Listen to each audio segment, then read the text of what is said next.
SCP-169. Your life as SCP-169 is extremely simple. You sleep, and you have been sleeping since the Precambrian era, which was before fish, before trees, and before the concept of anything being annoying enough to stay awake for. You basically looked at this planet approximately 500 million years ago, assessed the situation, and made a very reasonable decision. Not worth it. And honestly, nothing since then has suggested you were wrong.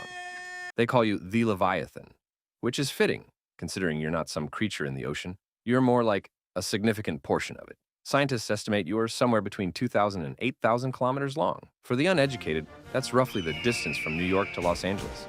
Except this distance is very much alive and very much snoring. The fact that humans eventually showed up, built towns on your back, called it an archipelago, is genuinely not your problem.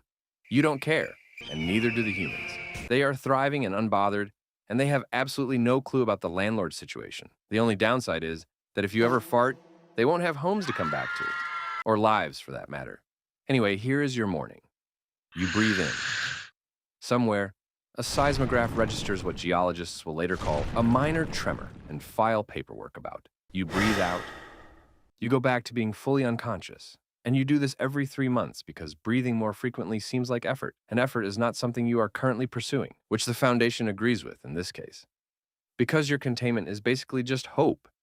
Their entire strategy is built on you staying asleep, which is genuinely the most terrifying sentence in any official report ever written. So yeah, the survival rate of any civilization in range when you decide to stretch, let's just say there will be new maps and fewer people to read them.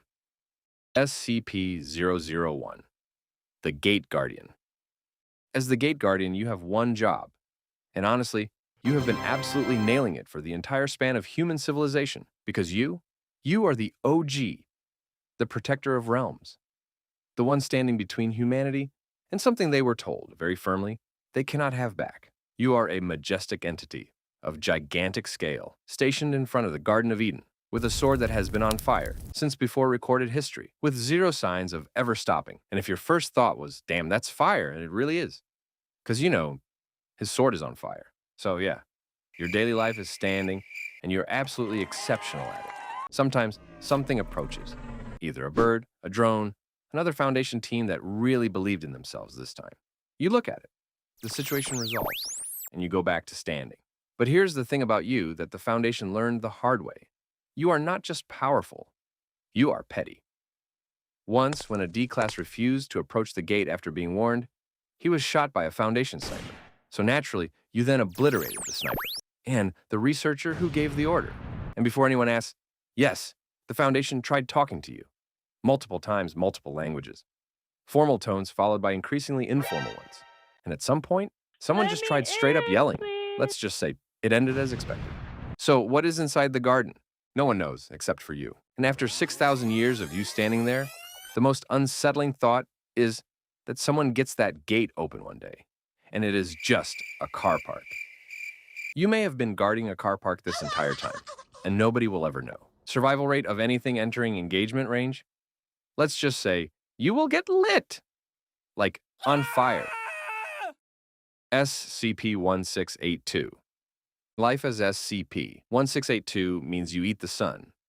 You have been eating the sun for approximately 4 billion years, and you will probably continue eating the sun for as long as there is sun left to eat, which, thanks to you, is less time than originally scheduled. Looks-wise, you're a massive, worm-like entity that arrived here before Earth had continents, or crabs, cosplaying as one. Not only are you old as hell, but also larger than every planet in the solar system except the one you are actively consuming. When you arrived, you found a nice orbit around the local star, got cozy, and started eating. That was 4 billion years ago. And you have not stopped since, not once, not for anyone. So yeah, you ate with that, like literally. Anyway, your day-to-day is extremely consistent. The sun gets a little smaller and you get a little larger. You do not communicate, speed up, or acknowledge the Foundation's observation satellites out there, starving for data in your orbit. But honestly, you are not hostile. You are just hungry. And there is nothing anyone can do about this except for saying, enjoy your meal. But surely the sun will be fine for a while, right? And yes, the sun is fine for now, but it is going out earlier than scheduled because of you. So yeah, containment? Let's just say the Foundation isn't worming their way out of this one. Survival rate of the solar system's long-term energy supply? Not as much as you'd think it would be when someone calls you a snack. SCP-3000. Your life as SCP-3000 means you are a 900-kilometer eel living in the Bay of Bengal, and you have accidentally become the Foundation's most important pharmaceutical supplier without consent and without caring even slightly. Because honestly, nothing bothers you, nothing reaches you, and on a completely regular basis, food arrives, even though you did not order it. It just shows up without fail. And if you're as confused as I am, that might just be because of the amnestic compound you are producing, because that is your whole thing.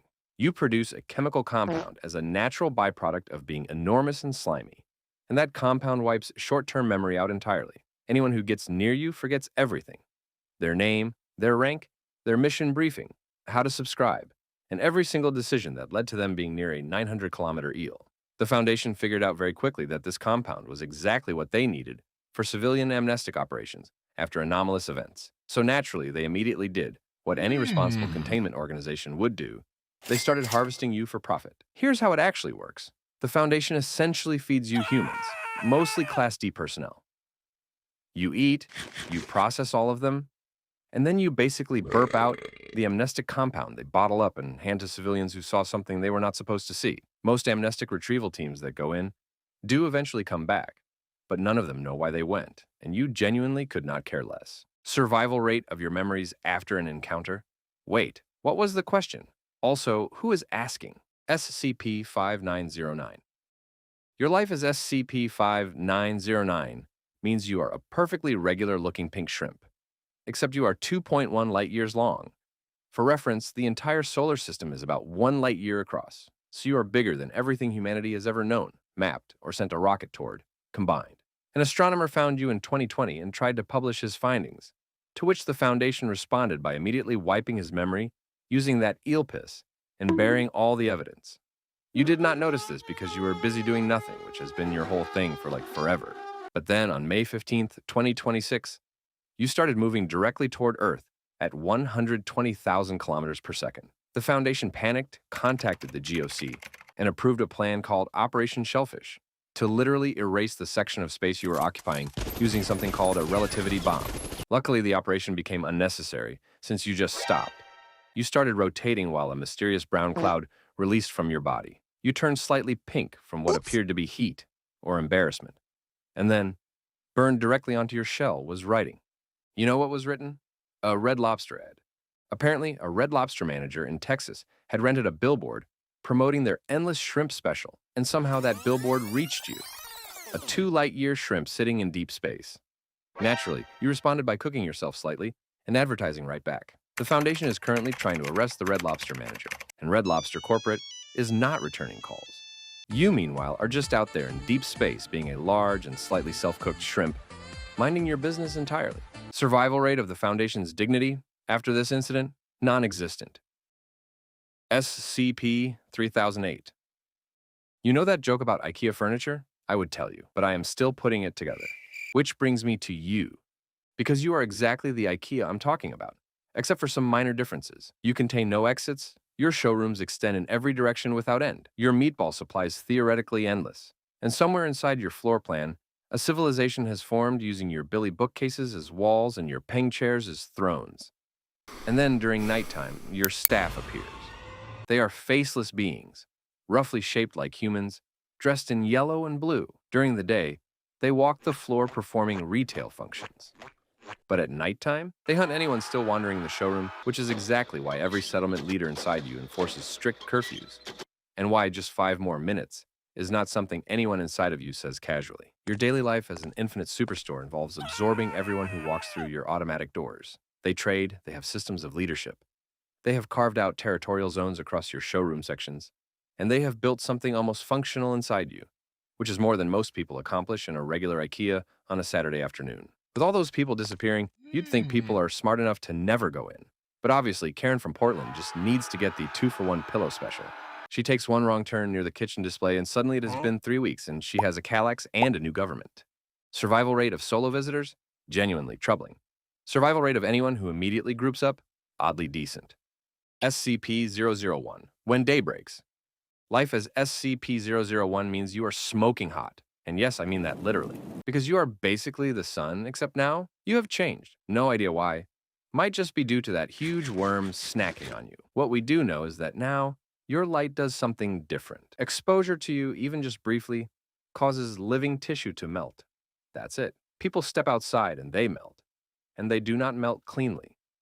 They merge with whatever else is melting nearby, with the resulting masses growing and spreading the effect through contact. Occasionally, those masses will approach survivors, walking right up to where they are sheltering inside, begging people to come outside, and telling them it is really nice out there. Trust me, it is not nice out there. Underground, the Foundation survivors argue about water rations, run experiments, and hold on to the belief that this has a solution, which is either determination or denial, and honestly might be both. Now, I finally understand those people who keep raving about UV causing tumors. Only now, it appears, you become the tumor. Survival rate of anyone still going outside? The answer is outside, but nobody's going to check, obviously. SCP-3700-1. So you and another sea monster have had massive beef since before bones were a thing. What started it? Nobody knows. Not you, not your opponent, not the Foundation. The reason dissolved somewhere in the last few thousand years, and the fight just kept going. So every 6 months, you surface. Coastal monitoring stations light up, evacuation sirens go off, and then you and SCP-3700-2 square up and get into it. And the collateral damage is insane. Ocean levels shift, coral dies, tsunamis flatten coastlines, and the occasional fish gets punched so hard it briefly becomes a land creature. But here's what actually makes this everyone's problem, and not just a personal dispute. When you win, crops double, fish multiply, weather clears, and everyone in several hundred kilometers has a genuinely good 6 months. When you lose, it is Category 5 hurricanes, dead livestock, destroyed buildings, and your opponent patrolling the coastlines, regurgitating something deeply unpleasant onto the islands. So you are essentially the reason several archipelagos are still habitable, and you have been doing this job for centuries, all by yourself. That is, until the humans showed up in battleships armed with lightning cannons.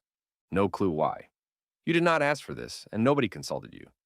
One equinox, you surfaced ready for your usual fight, and suddenly there were warships firing concentrated lightning at your opponent from every direction. Were you confused? Probably. Did you stop to ask questions? Absolutely not. Because you have been getting weaker for years, and the humans seem to know this. Survival chance for you? Lower every equinox. Everyone else's entirely dependent on that answer. So, there you have it. 8 things the Foundation has classified, documented thoroughly, and cannot meaningfully stop. Oh, and look what's written on the shrimp now. Subscribe or else. Interesting, right?